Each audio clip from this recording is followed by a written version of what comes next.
Welcome everybody to our meeting this afternoon. It's great to see such a huge crowd with the weather being as it is. Anyways, welcome. And today I would like to introduce our speaker. Kamara Tayo-Jones holds a Master's of Social Work degree and a Bachelor of Arts and Science degree in psychology. She is a registered social worker with the Manitoba College of Social Workers and has worked in health and social services for over 23 years. Kamara is an instructor at the University of Manitoba and provides mental health services. In her current role, she supports clients to manage chronic diseases and improve healthy living. Kamara is a great friend of this group. She has given us many inspirational talks in the past, and we are so pleased to welcome her back today. Thanks, Debbie. So welcome, everyone. Today we're going to get through some information. I ask you to ask your questions as you need to rather than wait at the end, because sometimes you forget. Sometimes it gets to be a lot and some people get missed. So put your hand up if you need to interrupt, and it's okay. All right. So today we're going to take a look at the change and loss that we experience when we've had something major happen to us. Usually a life-changing diagnosis is good enough to do that, but change and loss happens in good and bad ways. And so we're just looking at what happens to us, what's the mental health side of things, and what can you do to help cope with that better. So when we look at change and loss, we're looking at an act involving someone else, something else. What is that act? It could be anything. Think about the first time you moved away from home. That was a change, that was a loss, but you also had some gains in that as well. But then you think about your diagnosis and what that means to you. And if you are a caregiver, a family member, loved one, what that meant to you having to go through that with the person that you love the most, right? These are all other things that we can consider when we think about change and loss. So it's not always bad, but it is difficult. Why do we talk about grief? Because we grieve, and we grieve in unconventional ways. People expect that you're going to grieve with the death of a loved one. But we also grieve when there's divorce. Some people have grieving parties, right? For divorce. We also grieve when we're moving away from home for the first time, or we're selling our home that we raised our children in and moving into somewhere new. We grieve that too. I can't tell you how many people grieve the loss of their garden that they cultivated. It's funny, but it's true. You've spent years cultivating a garden, and then you have to give it to someone else. And don't go back and find out that they dug it up. Don't do it, right? So when we think about grief, think about that emotional distress in response to loss. It's a traumatic event. You are bereaved. What we know is that in bereavement, we expect certain things, certain ways of doing things, like if there's a death, there's an expectation that you're going to grieve. But we don't usually see that in terms of chronic illness. You get a diagnosis, you'll sometimes hear, but you look fine. What's wrong with you? You look fine, or what are you talking about? It's not so bad, right? And so grief and grieving isn't usually allowed, respected, or even expected, but yet we all go through it. Different types of grief. So there's anticipatory grief, when loss is expected, but it hasn't occurred yet. And that is often when there is a long process towards death. Chronic grief. There is or are multiple things that are happening. We see chronic grief as a result of war, multiple losses. Yes, there is that sense of hopelessness, there is that sense of disbelief, but it's just happening over a long period of time. Delayed grief, and that's the reaction to the loss that's not happening at the same time the loss is happening. It's happening well after. And people say, well, aren't you done grieving yet? I just got started. Give me a break. Abbreviated grief, a short-lived response to a loss. And we tend to see that with people who are so busy, they don't have time to deal with it. So they grieve a little bit and it's time to move on because they've got stuff to do. Did you raise your hand, Terry? This anticipatory grief. Mm-hmm. What makes it? I mean, we all know we're going to die. Mm-hmm. So if you go by that, then we're grieving right from the moment we're born. Sure. So I'm just trying to figure out what's the difference between what makes it a particular grief. So yes, no one here is born to be immortal, right? We are, For me, of course, but well, except for you, Terry. But the expectation is that as human beings, we are born and we die. And I say that that happens between birth and death, that's where we live. In anticipatory grief, we know the end is coming. We know it's coming soon. If you're ever with anyone that has been diagnosed with a terminal illness, death is imminent within 6 months, maybe a year, maybe 2 years. When you hear that, that gives you a very short timeline. It's not decades, it's years, months, or weeks. And so you're anticipating that. And when is it going to happen? That question about when can keep you up at night a lot, right? When is it going to happen? What's it going to be like? I don't want to suffer. I don't want to watch someone suffer. Oh my gosh, oh my God. See the grief? It just starts to build. Traumatic and complicated grief. Severe, sometimes even long term, but it's massive. It's usually something that is sudden or something that is so traumatic, it just shocks you to your core. Cumulative grief, multiple losses over a short period of time. Haven't had a chance to grieve the first one, the second one's there, the third one's there, the fourth one's there. I worked with a client recently. It was loss. They had a child that passed away, then the dog, then the cat, then a parent in a short period of time. That's a lot to lose, right? That's your heart. Every single time, it's your heart taking that lurch. It's your body, your nervous system suffering. And collective grief felt by a group. So you'll see that in natural disasters. You'll see that when you hear something about a group of people that have had to suffer as a result of something, whether it's prisoners of war or a volcano erupts and there's a community that's affected by that, there is that collective grief. Grieving is a process. There is no timeline. The biggest thing that can help grief is time, right? You need time to be able to process what you're going through. It is unpredictable. Yeah, we have stages of grief, but it's messy. Grief is not something that looks perfect. It's not something that you can say, okay, well, it's been 30 days. Let's go. Time to move on, right? And it can have significant impacts on your health. One of the stages of grief, shock and denial, right? This isn't happening. No, it's not. I see that in my work as a social worker with people who have just been diagnosed with something, a chronic illness or life-changing terminal illness. No, it's not happening. I'm going to get a second opinion. I'm going to get a third opinion. I'm not going back to see that doctor. It's not happening. Meanwhile, the health declines and declines and declines. So shock and denial is real, but it's also a stage of grief. And it might take you a few minutes. It might take you a few days. It might take you a few weeks or months. But you're going to face that at some point. Anger, frustration, and irritability. So we hear about anger. And anger is more so just the why me? Or what did I do? Maybe I did something to deserve this. The frustration with the healthcare system, that's real, right? How long I have to wait to see the next healthcare professional, how long I have to wait to get the next diagnostic going in. And you know that feeling you get when you want to see your doctor and you finally get to see your doctor and they're giving you all this information and it's overwhelming and you can't keep track of it and you have questions you wanted to ask and you can't remember it because you're overwhelmed by all the questions and you're frustrated, hence the irritability. And the people closest to us tend to get the irritability the most. The bargaining side of this, if I say 7 Hail Marys, it'll be better. But then the 7 Hail Marys are finished and it's not better. Or, dear God, if I do this, can you take this away? There's that hope that something magical can happen and you're willing to bargain away for that.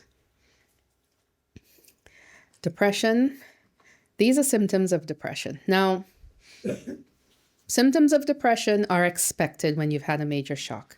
You've had a major change in your life. That's expected. You're going to go through your emotions. If those emotions linger for at least 2 weeks and they're causing you to suffer or causing those around you to suffer, that's a cause for concern. Now, constant feelings of sadness, inattention. You're trying to pay attention and you keep zoning out. You keep daydreaming. Or maybe you don't know what you're daydreaming about. Maybe you're just restless. Or you've been sleeping a lot. You're just tired. And people say, why do I sleep so much when I'm tired? Your body's exhausted. You're not doing okay. The exhaustion, it has a price to pay. You're going to need to rest. And your body's going to knock you out so that you can rest until you can recover from that. And if you can't rest because you're having racing thoughts and you have a lot of appointments to go to, then you're just tired. You're fatigued. And it's almost like mortgage insurance. It keeps building and building. It's compound, right? It just keeps building and building. And you can't get away from it until you get enough rest. So you'll see people sleeping for long periods of time. And if you have appointments or work to get to, that gets in the way too. So tiredness is real. Some people say it's laziness, and I'll say, check your language. It's not laziness, it's tiredness. That's fatigue. It's a symptom of depression. So then we talk about acceptance. What about acceptance? How do I accept this? There are a few things to think about. We'll go through them one at a time. Understand that your loss is real and it can't be changed. There's nothing you can do to fix that. That's a harsh reality. Some people say, I don't want to accept that. Okay, then you're fighting yourself. That's just a harsh reality. This loss that you've had, this information that you've had, there's nothing that could change it right now. Can you accept that? Can you recognize that you have no control over that situation? It's happened, it's in the past. There's nothing you can do to change that.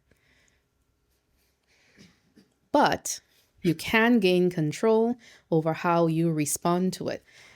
And there's a difference between response and reaction, right? You can have a reaction, and it's usually quite unplanned, quite uncontrolled. But when you respond to something, you've thought it through, you know what you want to do, and you know how to do it. And you go through that process. When you think about the last time you had to have a difficult conversation with someone. You've likely thought about what you wanted to say, thought about how you wanted to say it, thought about what you didn't want to say, and then you go ahead and you have that conversation, and you're in as much control as possible.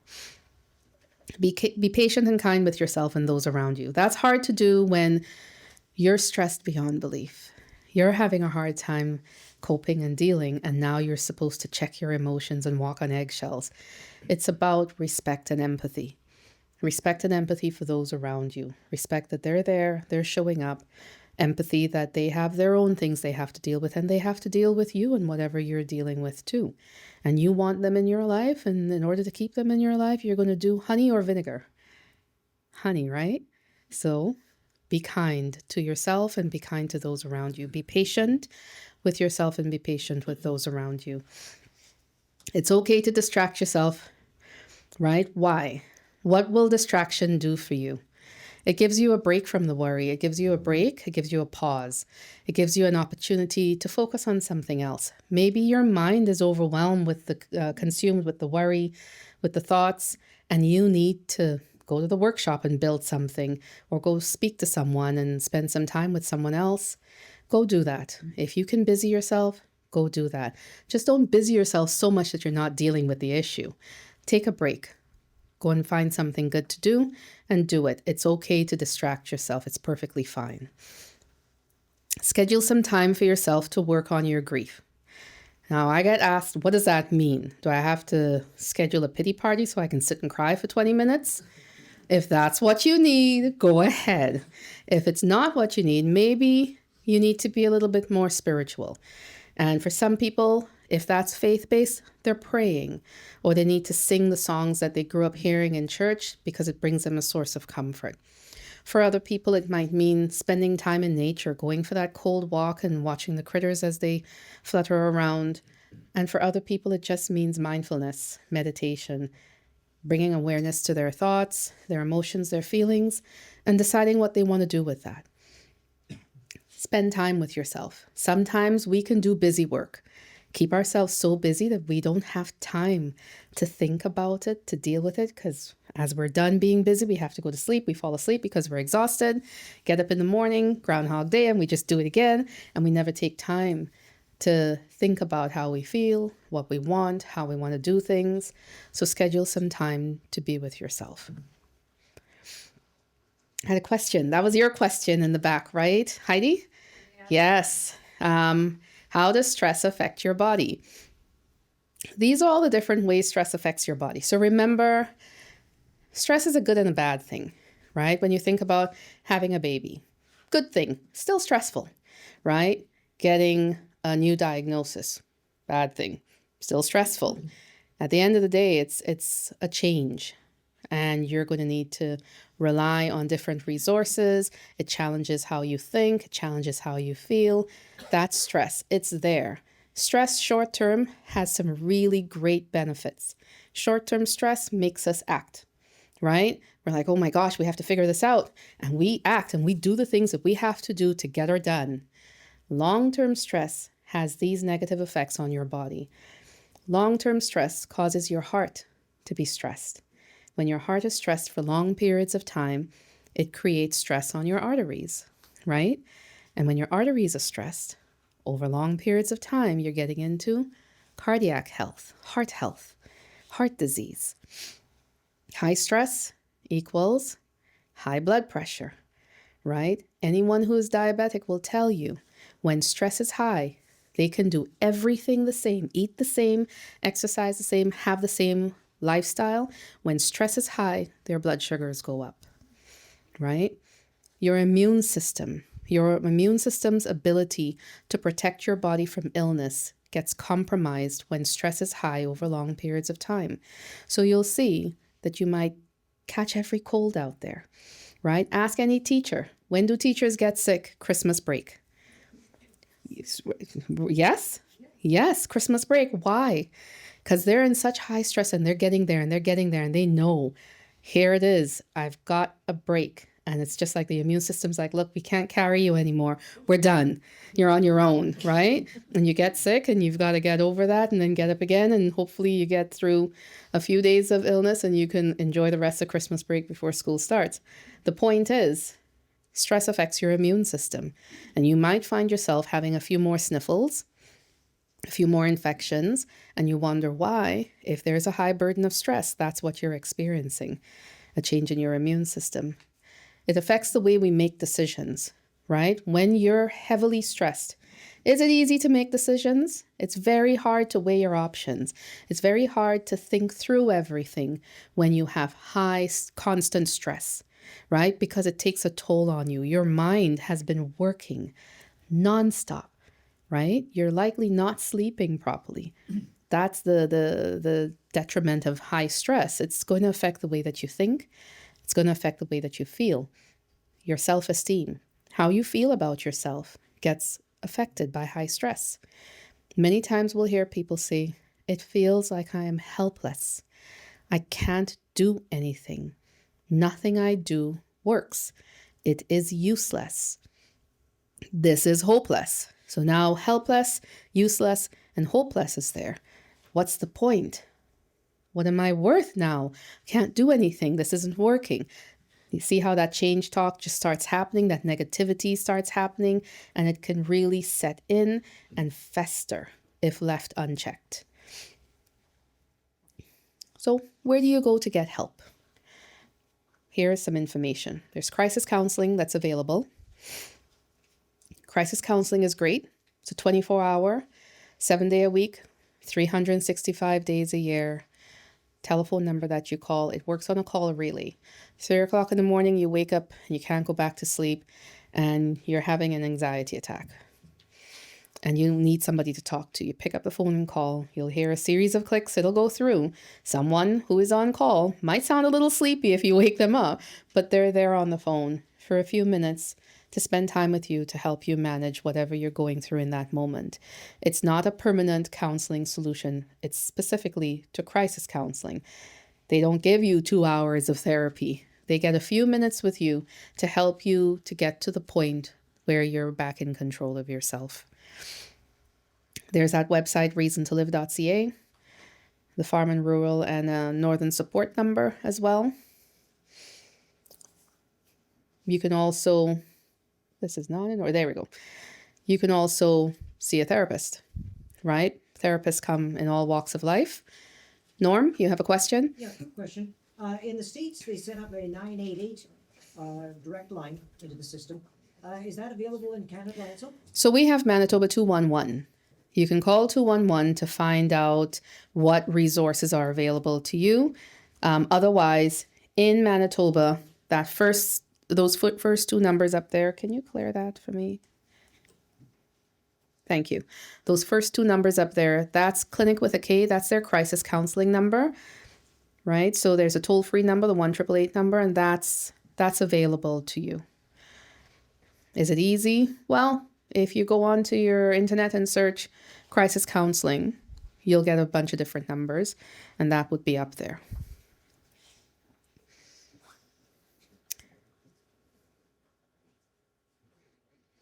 So, getting help, getting therapy. Why get therapy? Why do I need to talk to someone? I don't need a shrink to talk to me. Therapy is about getting perspective.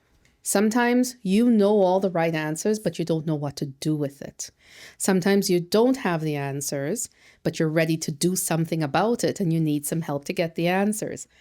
Sometimes you don't want to burden your loved ones, your friends, with what you're experiencing, what you're feeling. You want to spend quality time with them, but you need to talk it out with someone. And that's where a therapist becomes really important, because they can help you where you're struggling.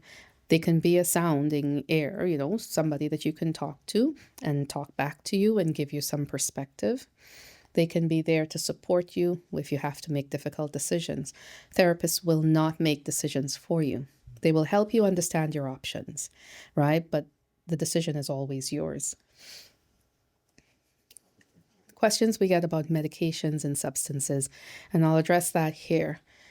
People say, my doctor says I'm anxious and depressed. How can I be anxious and depressed? They can happen at the same time. Anxiety is your nervous system is overreacting. Depression, your nervous system is overreacting, right? One way your nervous system is kind of restless, and the other way the nervous system is kind of sluggish, right? And it's just not doing what it's supposed to be doing. Remember that our body makes neurotransmitters that help us function. And when those neurotransmitters get disrupted because of illness or stress, something has to happen, and we'll see it in our behavior. So what do? Medication can help you. Medication can help balance that out. It's not a fix-all, but it can give you the relief that you need to help your body start doing what it needs to do properly, to get the help that you need so that you can sleep properly, you can function better. Without medication, there are things that you can do, and this is where a therapist is helpful to help you manage things with lifestyle changes. But without medication, without therapy, you're on your own. And you may be able to resolve some of those stresses on your own. But if you're struggling with that, you're going to need help. So some people self-medicate, right? I had a client who said, I drink 325 milliliters of whiskey every night. And I was like, that's very precise, but that's what she needed to help her. And that's what she did. And that's how it worked until her liver said, no more. Right? Some people, they get that temporary relief. It helps her in that moment. The next day, Groundhog Day, it happens again, helps her in that moment. But when we look at substance use, yes, there is a short-term benefit, but there's no long-term benefit. There's long-term consequences. And so you want to be able to get the help that you need without causing more harm. So we look to medication. Prescription medication is a safe way to improve your symptoms if you can tolerate the side effects, right? It starts with a conversation with your doctor. Talk to your doctor about what you're experiencing. And if your doctor supports it, they'll take a look at what the best medication is for you. There are a variety of medications to treat a variety of different symptoms of depression and anxiety, and it's not a catch-all. So the best thing to do is to have a conversation with your family doctor. Let them guide you. If your family doctor isn't able to, maybe they don't do mental health very well, they will refer you to a psychiatrist. And people get scared when they hear the word psychiatrist. But remember, psychiatrists, psychologists, social workers, we're here to help. The role of a psychiatrist, they're a medical doctor, right? They can assess, they can diagnose, and they can prescribe treatment. A psychiatrist will send a letter to your doctor telling them what they diagnose you with and giving recommendations for treatment. And that's a big help. That's their specialty. Psychologists, they can assess, they can diagnose, but they don't prescribe. They'll do the treatment options, the therapies, right? The talk therapy. Social workers, we do not diagnose. We can do the assessment. We do not diagnose, and we do not prescribe medication, but we do the treatment options, the therapies. We're part of mental health themes. So if you know what's going on with you, you go see a therapist. If you don't know, you go see your doctor. If your doctor's like, I don't know, you go see a psychiatrist or a psychologist. All right, so now we're moving on to how can you help yourself? What can you do? Be resilient. How can you be resilient? Optimism. What's the difference with optimism and pessimism and realism? Well, optimism is looking on the bright side. Pessimism, not looking on the bright side. Realism, you can say, this really sucks. I don't like this, but I'm going to choose to look on the bright side. You're recognizing what the reality is, and you're making a choice about what you want to do about it in a positive way. Self-belief, believe in yourself. You have to know that you can do what you are setting out to do.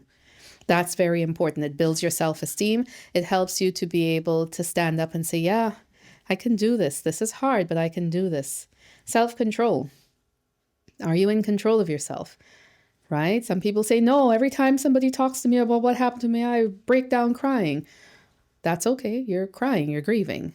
You still have control. Now, if you decided that you're going to yell and scream at everyone, you're not in control of yourself. Have a willingness to adapt. That's a willingness to learn and a willingness to try different things, right? I had someone say to me, I'm not going to use this app. I'm not going to use this app. Well, I said, what's wrong? If you did use this app to keep track of your appointments and you're able to get to your appointments on time, what's the harm in that? But I'm not going to use this app. So, okay, then you're going to keep being late to your appointments until you have something that can help remind you to go to your appointments. So you use the app or you don't. It's a choice. There was a lack of willingness to adapt in that situation. In the end, after a few more missed appointments, they started to use the app and everything was fine. Willingness to be flexible. It's okay. Things happen. Change is inevitable. And sometimes it means that we have to step back, and sometimes it means we have to step forward. And how that happens, we don't always control that. So if you can be flexible, it means you're ready and willing to be able to try. Can you solve problems? Can you use common sense? And if common sense is lacking, can you ask for help? Can you solve problems for yourself? Emotional awareness. Are you connected to how you feel? Are you connected to how you feel about whatever is happening at that moment? And can you do something about it? Do you have support? Do you have people that you can lean on, places to go to when you need help? And this one I added because everybody says this, you have to have a sense of humor. When things go wrong and your body starts to fail you, you have to be able to laugh about it. You can't be serious all the time. You can't be crying all the time. Sometimes you just need a good belly laugh. Right? So do you have a sense of humor? Because you're going to need it. One of the other things that we look at is creating and enforcing boundaries.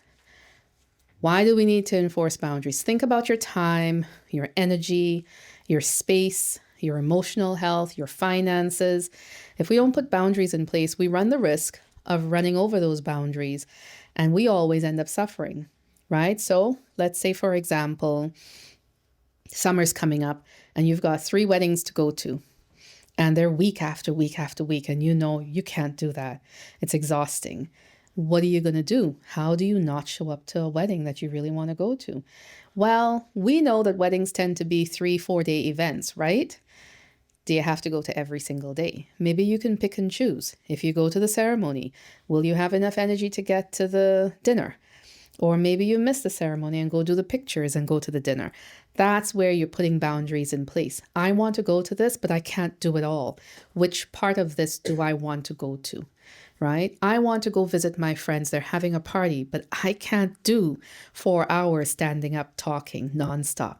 It's exhausting and I'll suffer for many days. So maybe I'll go early, spend some quality time helping them get ready and chit chat with them and leave when I have to. That's the part about creating boundaries, because you're protecting your time, you're protecting your energy, and in your home, protect your space. If you have a revolving door of people coming back and forth, and you're spending a lot more energy cleaning up after that, maybe you might want to put some boundaries on that too, right? And limit who comes, how often they come, how long they stay. Think about your emotional health and put some boundaries on that. If you have, let's say, a family member who can be very demanding or increase your stress, maybe you want to put some boundaries about how often, how frequently you meet with them and how long you meet with them. If you value them, you're going to want to meet with them, but maybe a half-hour meeting is better than a 2-hour meeting.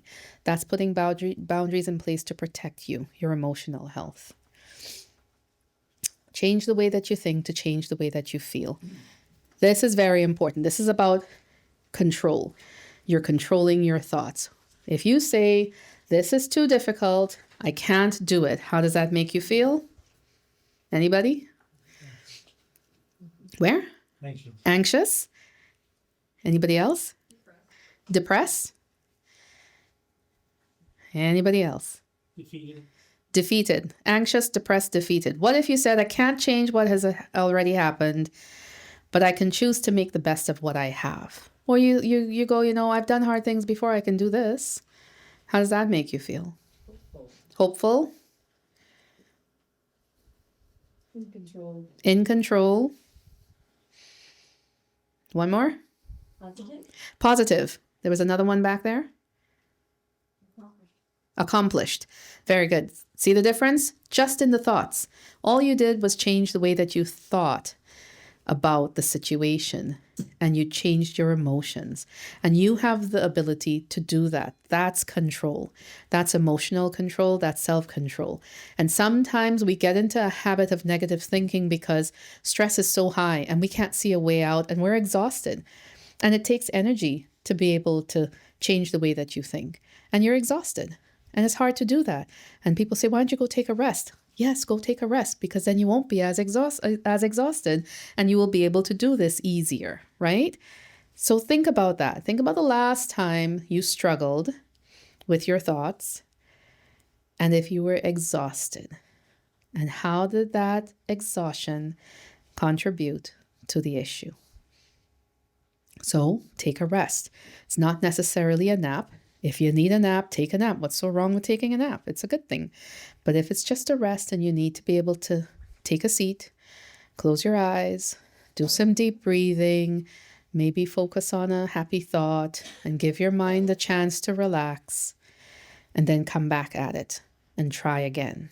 And you might find that you're stronger and it's easier for you to think like that when you're rested. SMART goals we talk about because people say, I have this goal and I just can't seem to get it done. What is going on? What's getting in the way? So we look at, is your goal specific? Is it clear enough? So if you say, I want to walk, okay, walk. You need to be specific. How are you going to measure your goal? That's the M. 5 minutes every day after lunch. That's specific and you can measure it. Is it achievable? Is it within your ability to walk for 5 minutes every day after lunch? Yes. On a -35 day? Probably not, right? So make sure it's achievable, right? If you can't go outside and walk on a -30 something day, can you walk inside? Can you go to the mall and walk? Can you walk around your home? Can you go up and down the stairs, right? For 5 minutes every day after lunch. So now we're being realistic and relevant, right? I can't go outside, but to make this achievable and to make it realistic, I can do it here in my space. And then timely. This is important. Your timeline must be flexible. The timeline must be able to respond to your needs in the moment. Some days will be bad days. Why? I don't know. You could be tired. Maybe you had a sump pump break on you and you spent the wee hours of the morning bailing water and you're exhausted and you don't want to go for a walk. That's a good excuse. Maybe it's a bad lung day and you need to take it easy. That's a good excuse. If you have a very rigid timeline, you're going to feel like you're a failure because you didn't get to go for your walk today. Make sure your timeline's flexible so that you can say, you know what, today is not a good day, but there's always tomorrow. So we're going into some of those neurotransmitters, hormones that we talked about. Oxytocin, serotonin, dopamine, endorphins. These are things that are natural mood boosters, and you can do them yourself. Get outside, get some sunshine. How do you get sunshine at -30? You sit by the window. If you're brave enough, you bundle up and you go for that walk and you get exposure to the sun for 10 minutes or whatever you can tolerate. It makes a difference. Celebration, comedy, laughter. So you think about the fireworks. There is that awe that happens. Oh my gosh, that was so pretty, right? You go to a garden center somewhere and you see these beautiful flowers. Oh my gosh, that's so nice. Or you're in the workshop and you're building something with your hands. You're making something and it's done. What's that feeling that you get when it's done? It's a good feeling, right? That's dopamine. Oxytocin is the love hormone. So cuddles, hugs, petting the little furry babies, listening to music, dancing, holding hands, sitting next to each other. That's all you need. And it's a good feeling. It's a good feeling because your body's making something good for you. It's oxytocin. It's a good thing. Endorphins you get from exercise, from laughter. Yes, dark chocolate is on there. Everybody says, how much? I don't know. You'll have to talk to a dietitian about just how much you'll need to get endorphins. A lot, you think? Massage, right? Whoever came out from a massage and said that was horrible. Never, right? Yeah, never. Meditation. If you can be still, be quiet in your mind and take the time that you need to be able to just focus on whatever it is that you want to focus on. That gives your mind a break from the rustling of thoughts and it gives you some mental clarity. That in itself can give you endorphins. All of these things you can do and you can focus on them. It's in your handout, so I'd encourage you to try and do at least one of each every single day. Eat well. Your nutrition can determine your energy. Your nutrition can determine how good your body feels. Ever had a meal that was just delicious but didn't work well with your body? Right? You probably not want to do that again. And you have to think twice about it. Sometimes we eat because out of necessity and it doesn't sit well with us. It feels yucky and you're suffering for hours, if not like a day or two after. So be careful what you put in your body, right? Nourish it for energy, nourish it to feel good, nourish it for vitamins, nutrition, nourish it because things taste good. Good things that taste good should be good for you. If it's not good for you, we're back to substances and how they could be good in the moment, but not good in the long term, right? Dark chocolate's good for you, right? Yes. Yeah. Not milk chocolate, dark chocolate. Yes. When we sleep, our body rests and recovers. Your brain needs to quiet down and calm itself so that it can recover from the day.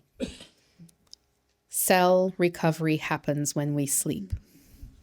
So your body and your mind reconfigures itself and gets ready for the next day. So when your sleep is interrupted, and it's interrupted like that a long time, you feel it. You ever wake up from a bad night's sleep?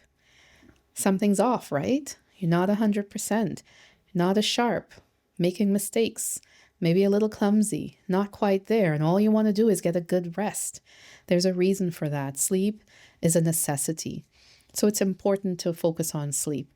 Sleep will improve your attention, your reasoning skills, your decision making, your ability to control your emotions, even resisting temptation. It is hard to resist temptation when you're tired and hungry. So don't go to the grocery store when you're tired and hungry.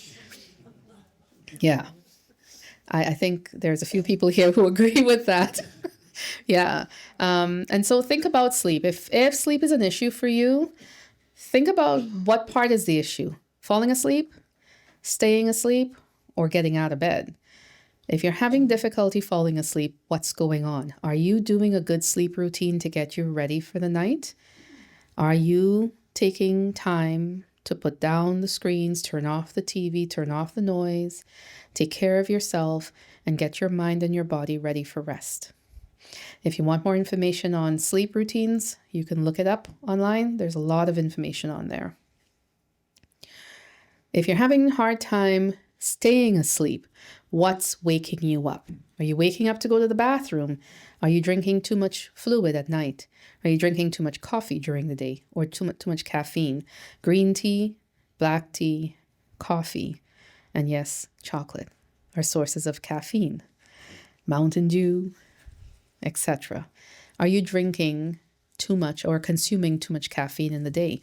Caffeine can take up to 12 hours to leave your body. So it could be that caffeine's waking you up. If you're waking up to go to the bathroom, how much are you drinking at night? And can you cut that back? 3 hours before you go to bed, can you stop drinking fluids? Take a couple sips if your mouth is dry, but reduce how much fluids you have before bedtime so that you're not waking up to go to the bathroom so you can stay asleep and get that full rest. If you're having a hard time waking up in the morning, are you tired? Was sleep not restorative? What happened? Did you go to bed too late and woke up too early? Maybe you need to pull back your bedtime. Maybe you do need to sleep a little bit longer. Do you have to wake up at that time of day? Or can you wake up at a different time? So think about those things. If you're considering changing any part of your sleep, there's information online that should be able to help you, and you can make some decisions about what you want to do to help you sleep better. Relaxation is really important because we need to be able to take a deep breath, release the tension, and just give ourselves a few moments. So find a quiet place to do it. It doesn't have to be anything big. You don't need any equipment. You just need to be able to pull yourself aside and take a moment to relax. If you want to practice some breathing in between, just remember, don't hold your breath because that makes your body anxious, right? And your body's like, where's the air coming? I don't know where the air is coming from. Right. You don't need that. So take your time to take a few deep breaths, quiet your mind, and calm your body. Deep breathing is really good.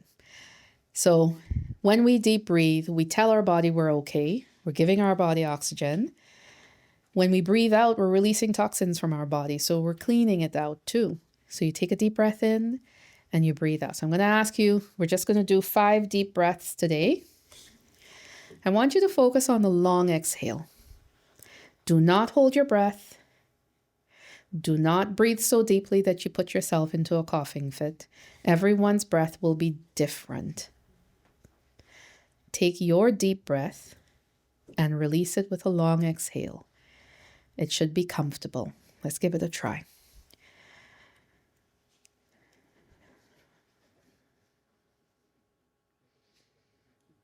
Second breath.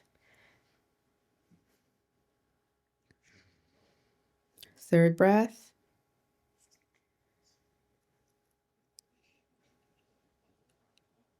Fourth breath.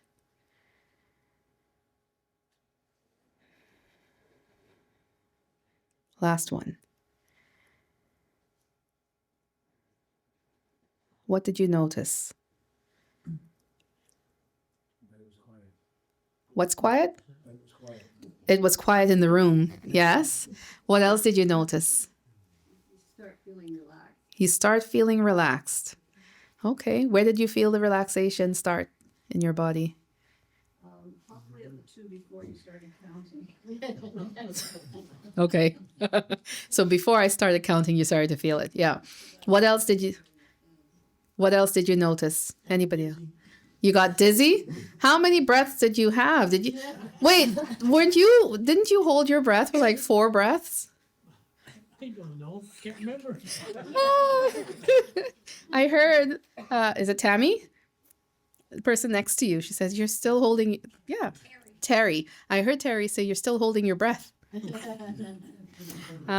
So usually an exercise like that should bring about a sense of calm, maybe a sense of peace, a little bit of control.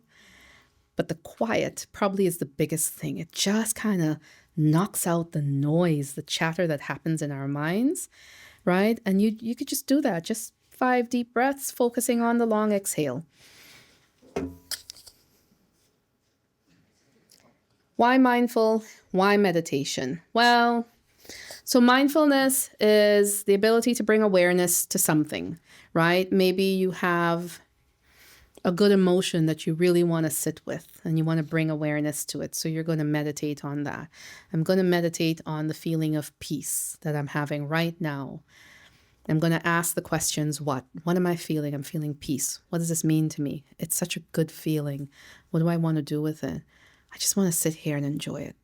And you just sit with it for a few minutes. It doesn't have to be long.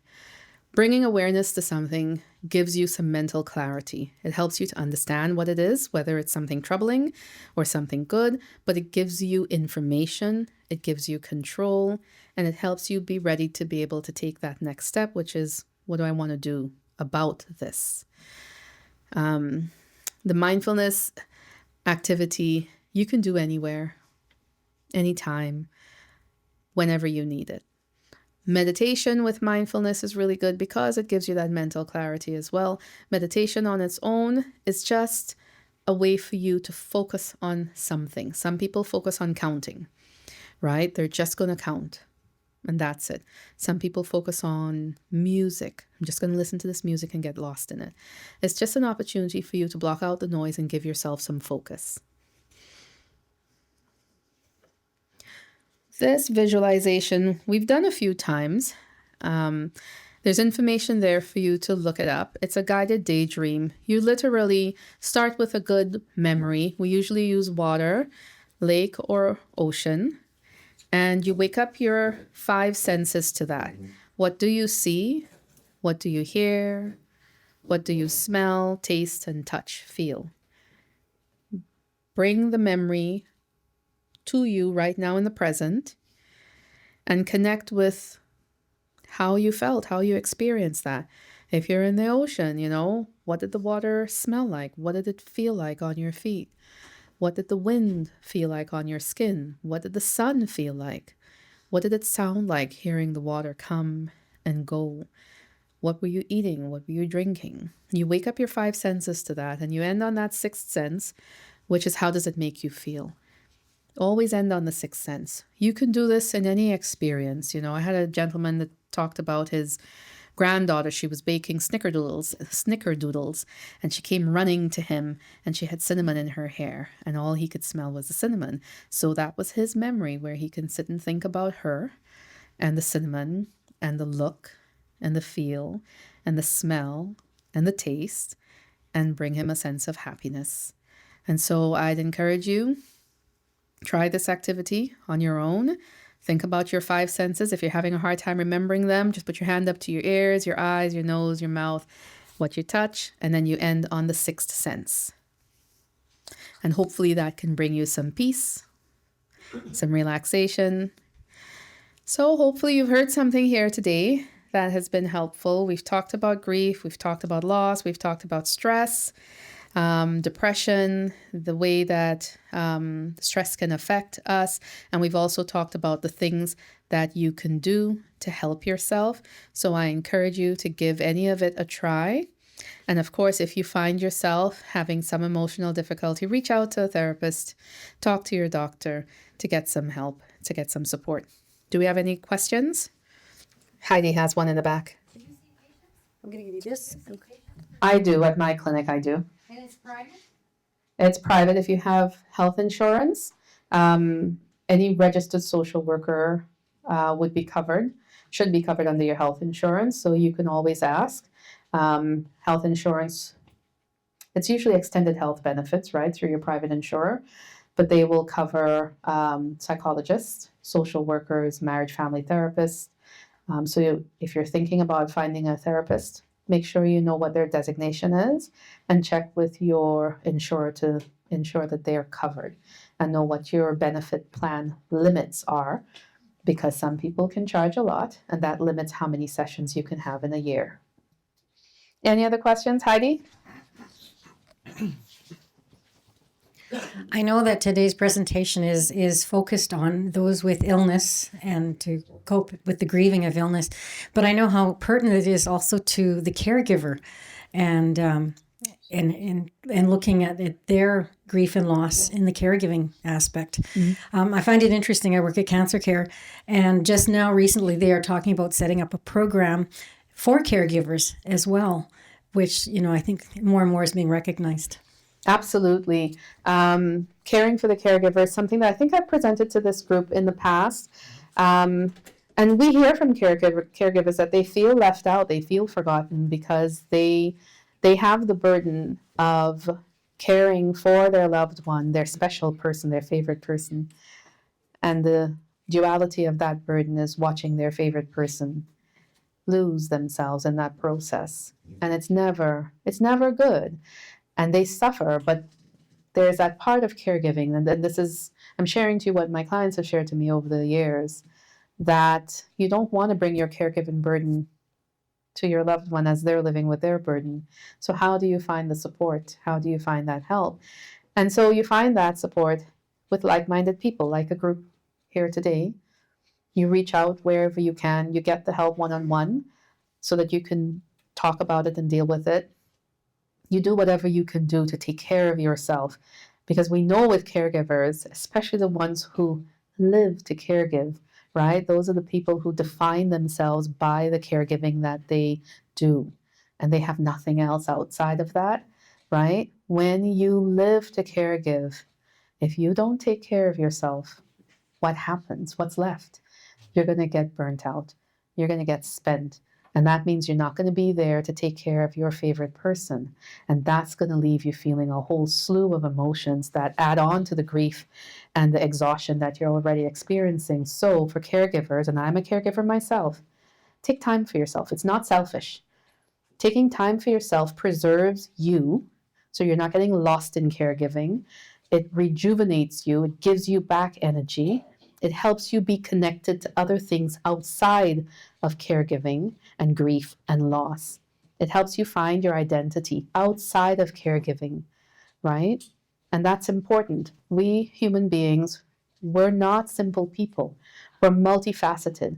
Caregiving is one of your many roles. You might be a son, a father, mother, daughter, niece, auntie, uncle, neighbor, friend, right? And you can't get lost in caregiving. You can't give up all those other roles to caregive, right? So take care of yourself first. You're doing that so that you can continue caregiving the way that you want to, when you can, and ask for help. Being a caregiver and asking for help is not a bad thing. It's a recognition. You only have so much to give. And in order for you to get up and do it tomorrow, and the next tomorrow, and the next tomorrow, you're going to need a team of people to rely on. So find that team and rely on it. One of my favorite experiences was a lady who said, I have all these people, they keep coming. How do I get control of them? They're always there. They're in my house all the time helping.